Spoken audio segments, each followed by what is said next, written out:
You know how people always tell you that you can help fight climate change by taking the bus, or buying those special bags at the supermarket, or not buying tropical wood? Yeah, this is not going to be one of those videos. All of the things on this list are things that you cannot do at home or at all. Instead, they are things which might actually be effective. And to preempt this, yes, climate change is actually real and made by human beings. Denying this in the face of the overwhelming amount of evidence that exists for this is akin to being a creationist or an anti-vaxxer. If you claim that anthropogenic climate change isn't real, I don't know what to tell you except you are patently incorrect and you don't know what you're talking about. I am certainly not going to go into any drawn-out arguments with you, much like I don't go into any drawn-out arguments with the crazy person in the supermarket parking lot. I really don't feel that arguing no, Donald Trump is not a demon, and no, Hillary Clinton is not a reptilian are things worth my time. If you are interested in an actual scientist debunking all the carbon industry financed anti-climate change pseudoscience, may I recommend Potholer 54's channel, as he is an expert in this particular field. There really is no shame in this. I used to call myself a skeptic of anthropogenic climate change until I was presented with the evidence. Otherwise, I'm just gonna smile and back away slowly, like I would with any other crazy person that can't be reasoned with. So, to get back on topic, let's talk about ways to defeat climate change. Ever since we've gained an awareness that maybe heating up the planet is not the best of ideas that one could have on account of it creating unpredictable and quite horrendous weather patterns, and also raising the sea levels, which is problematic because a huge part of the world's population just lives by the sea, most of the things we have been doing to combat heating up the planet is reducing our emissions. We use new technologies like carbon filters, fuels that blow out a smaller amount of greenhouse gases, and also utilize organizational principles that allow us to do more work with the same amount of emissions. In other words, we have been making shit more efficient. However, in light of how things continue to develop on the climate change front, it has become clear that just making shit more efficient is not going to cut it. We still emit huge amounts of greenhouse gases, and the developing world is doing that at an increased rate because obviously they want proper functioning economies like the rest of the world, but all the super efficient stuff is also super expensive. And considering that the world's population is only going to increase, we need to find alternatives to just making shit more efficient. Luckily, the human species sort of specializes in the very principle that will help us do this. You know how in the Stone Age there were a lot fewer people? This is not just because humanity hadn't been around for as long, it's mainly because hunter-gatherers need a huge amount of land to sustain themselves. I mean, think about it, right? If, for instance, you need 5 berry bushes to sustain yourself throughout the year, which is an utterly arbitrary figure that I just made up so I can illustrate this better, you will need about a grove's worth of area because there are 5 berry bushes in there for one person. If instead you were to just put 5 bushes in a line, you could just transform the area of that whole grove into bushes for hundreds of people. The amount of calories that a given environment can produce, of which life forms can sustain themselves, is called the carrying capacity of that environment. Historically, humans have increased the carrying capacity of their environment by 2 ways: optimization and augmentation. We began farming because it more optimally distributed the things that we could eat onto a smaller area, and we started using fertilizers because it augmented the amount of stuff that those areas could then yield. So far, when it comes to climate change, most of what we've been doing is optimizing. Because, okay, here's the thing. People are not just gonna stop eating cheeseburgers and avocados, even though they don't grow where they live. They're not gonna stop driving cars, become hippies, move to the forest, and grow marijuana because they want to save the planet. And they also shouldn't, because a lot of greenhouse gases are emitted because we increase our carrying capacity. If everything just went green and sustainable, there would be mass starvation. And while a lot of people, especially the younger generations, have developed a keen will to, and a lot of knowledge how to, reduce the size of their carbon footprint, that is mostly optimization, not augmentation, and also it's just not happening fast enough. So, what do we do to augment the Earth's ability to resist climate change, thereby also kind of increasing our carrying capacity, let's be honest? Well, we could just put a giant mirror in space between the Earth and the sun, and that mirror could only reflect frequencies of light that animals on the Earth and also plants and humans don't need. You probably wouldn't even notice because it wouldn't get any darker, because the frequencies you don't need are also the frequencies you can't see. Maybe you'd even eradicate most of skin cancer. However, seeing as we do not exactly have the space infrastructure required for this, maybe it's a project for another time. So instead, what we should be doing is engaging in greenhouse gas sequestration, which is essentially you take greenhouse gases and you put them somewhere and then they stay there for a long time, and then at some point they might be released very slowly in like a 10,000 to 100,000 years. Probably at that point we would be fully optimized. We might even have the big space mirror, and the greenhouse gases released at that point probably wouldn't have that much of an impact on the Earth as an environment in which we have shaped it at that point, because we'll know a lot more about climate science and how to control it. The biggest form of greenhouse gas sequestration is carbon sequestration by creating carbon sinks, which are enterprises that hold on to more carbon than they put out into the atmosphere. The oceans are carbon sinks, and also obviously forests are carbon sinks, especially the tropical rainforests and the Siberian tundra, which is why it's a bit of a problem that we keep cutting those down. That is why a long time into this video already, we will be starting with item number 1 on today's list, which is artificially improving algae bloom. Basically, you take ships, load them full of iron, preferably in dust form, drive out into the ocean, and then just dump it in the middle of it. Now this might sound weird, but algae actually need iron in order to engage in photosynthesis, which drags massive amounts of carbon out of the atmosphere. Thus, increasing the algae blooms on the ocean by the huge amount that we would be increasing them by would also make them a much more effective carbon sink. Usually coastlines and the algae that grow there are very well supplied in the iron department, so there's no need to disturb those ecosystems, but most of the oceans of the world, you may not know this, are actually just dead. It's just water. There is nothing there in the way of life, or at least very little, that just travels across it in search of finding something that they can actually eat. So by essentially fertilizing the oceans, we could not only sequester away a lot of carbon, which would just fall to the ocean floor when the plants die, but also increase the amount of life that exists in the ocean as a whole, which in light of global overfishing problems might be a very good idea. Decreasing the amount of carbon in the ocean would also decrease the acidity of the ocean, which is a big problem for a lot of life forms, which could also be sequestering away carbon, but are currently in the process of dying. We might save the Great Barrier Reef this way. Now here's the thing, this would definitely cause a massive shift in the ecosystem of the open ocean, and scientists are understandably cautious when it comes to doing that kind of thing. However, as we Germans say, that child has already fallen into the well. Not only that,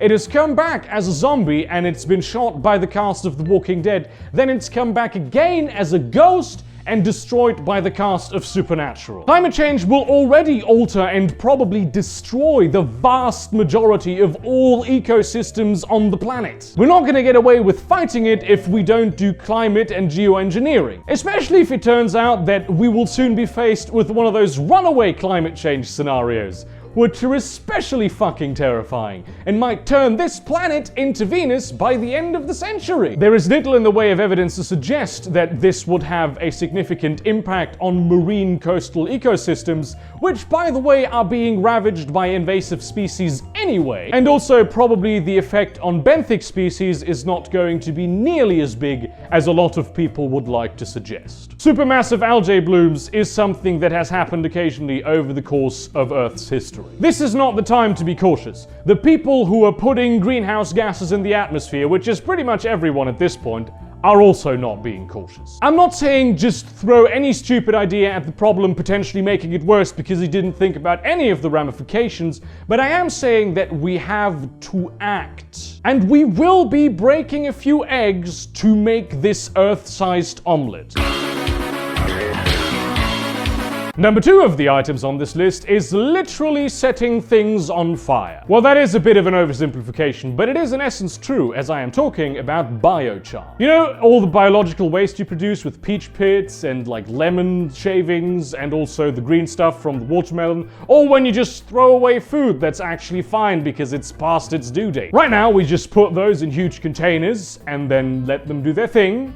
And that produces gas, some of which we use, but most of which is just blown into the atmosphere, which is bad. What we should be doing instead is burning and compressing all that stuff into biochar. Not only is that great for optimizing our carbon output, because all the carbon that would have gone into the atmosphere is just sequestered away in these pellets, but it would actually reduce in a net carbon sink, because biochar is phenomenal for growing shit. South American Amerindians have historically used biochar to improve the quality of their worst soils and also improve the quality of their best soils, because why not do that too? They mix the biochar with the soil to create something called terra preta. Their techniques were not exactly carbon neutral because all they cared about was producing a lot of food, but we can actually make them in a way that is carbon neutral. Biochar is very porous, which is great because that means it holds a lot of water and also the minerals inside that water, which plants are very fond of. It also promotes the growth of beneficial soil microorganisms while limiting the spread of bad ones like E. coli. It also reduces the acidity of the soil, which is great for a lot of plants because they need the soil to be not very acidic. And it also reduces the amount of nitrogen fertilizer required for that soil, the production and transport of which just creates greenhouse gases in its own right. So basically, biochar is an amazing fertilizer that can make bad soils good, improve crop yield, and save farmers money in the process. Number 3 on the list is chemtrails. I am of course joking, we're talking about marine cloud brightening, which is essentially just painting the clouds white. Marine clouds have a huge effect on the world's climate. Because they are white, they increase Earth's albedo, which is the reflectiveness of the planet. As rays of sunlight hit them, they just get reflected back into space and they heat the planet less. So if you just made those clouds whiter than they already are, you would also increase the amount of sunlight that is reflected back into space and which doesn't heat the planet. And while that may sound stupid, scientists believe that the effects of this could be massive. One of the main techniques proposed to achieve this is to just take salt and blast it up in the sky above the ocean. The guy who devised this technique was called Salter, so take this with a grain of salt. But wait, you haven't reached the weirdest part yet. You see this weird thing right here? That's a sailing ship. This is called a rotor ship, and it spins the cylinder there to use the Magnus effect to propel itself forward. The scientists that developed this technique believe that ships like this could be used to collect sea salt on the ocean and blow it very high up into the sky. And the best thing is, if we cool the planet too much with this, we could just stop doing it or reduce the amount we are doing it, and the effects would be pretty much almost immediate. And yes, a lot of climate scientists believe that if we did do this, we could actually cool the planet so much that we would want to stop. And because we spoke of chemtrails earlier, using this technique with airplanes was judged too costly, which is something considering that this project would probably cost a significant amount of money. Also, most flights are over land, where the whole thing just has diminishing returns. You want to be doing this on the ocean. There are a lot of other proposed techniques to whiten ocean clouds, but I just want to show you this one because it's so wonderfully weird. Let's talk about number 4, which really is about optimization more than it is augmentation, but Jesus Christ, is it good! I am of course talking about feeding seaweed to cows. Agriculture produces a lot of CO2, and cows produce a lot of methane, which is even more effective as a greenhouse gas than CO2. And yes, these are the farts and the burps of the cows that are doing this, which is funny, even if you do consider that they are wreaking havoc on the atmosphere. This is also why vegans do have a point when they say that meat consumption is bad for the environment, even though then they mostly go on to oversimplify the whole issue so they can fit it into their moral framework and give it a coating of scientific accuracy, which it does not really have. Scientists at the University of California introduced small amounts of algae to the animal fodder that these cows got, in hopes of changing the bacterial makeup in their stomachs. And they had high hopes that this would work very well. But then they measured the methane, and they found that the emissions were reduced by 99%, and they decided, let's just redo all of this. Obviously, the equipment is faulty, we are faulty, the cows are faulty, everything is faulty. And they did redo the whole thing, and it was still 99%. This is an actual, real-life, pie-in-the-sky, unbelievably amazing thing that actually really happened. Of course, research is still ongoing with this. Cow bacterial flora is a very complex system, and a lot of supplements that were meant to have the very same effects have not worked out quite well in the past when applied to the dairy industry as a whole. It might be that this only works with the Holstein cows that they tested this on, or maybe only with the bacterial makeup that they have in California, or maybe this only works with this very specific seagrass grown in this very specific area. It's really, there's a lot of things that can go wrong. But considering that the reduction in greenhouse gas emissions was 99%, this will probably have some very good effects even under suboptimal conditions, which will reduce the amount of cow farts in the air, which is a very good thing. And finally we come to number 5, which is basically just making carbon into rocks and burying them. This is called enhanced weathering, and it happens naturally, when it's just called weathering, when CO2-loaded rainwater falls onto silicate rocks. Carbon dioxide is bound by the rock, then flows into the ocean by way of rivers and various other means that water gets from land into the ocean. And there it serves as food for plankton, and then sinks to the ocean floor, never to be seen again for the next few 100,000 years. An Icelandic venture called Carbfix, which honestly sounds like a dietary supplement for humans, not cows, has been doing this, where they took carbonated water and they pumped it into the basalt, which they have a lot of, and then it became rock in a matter of 2 years. You can't just do this anywhere, you do need silicate rocks, which is why Iceland is such a great place to make this happen. And also this is why it's also a very legitimate technique for enhanced weathering to just crush up silicates and sort of distribute them over the land. And also pumping water into the ground at high pressure causes earthquakes, much like fracking. So maybe the ocean-based approach is a slightly better idea. And also this reduces the acidity of the oceans, which, as we've talked about earlier, is a very good thing for all marine life, but especially corals. There you have it, 5 techniques to fight climate change on a massive scale. These are by means not all the ideas that exist for projects such as these, and also the many effects that can be achieved over many different ways, some of which have just not been invented yet. Thank you very much for watching this video. Leave a like and a comment and subscribe and all of those things. Consider supporting me on Patreon to get very cool rewards, primarily on the Discord server, which yesterday was Fast Food Thursday. Once again, a fantastic meme extravaganza that all the family enjoyed. Don't watch this with your kids. It's a really bad idea. Do not watch it with your kids. Also, next week, the merch store will launch. In that spirit, do not give up hope. We can fix climate change as it is, or at least diminish the effects of it massively. We might not die as a species entirely and live in a greenhouse world in a few years where we are boiled alive at all times. And see you around, cunts.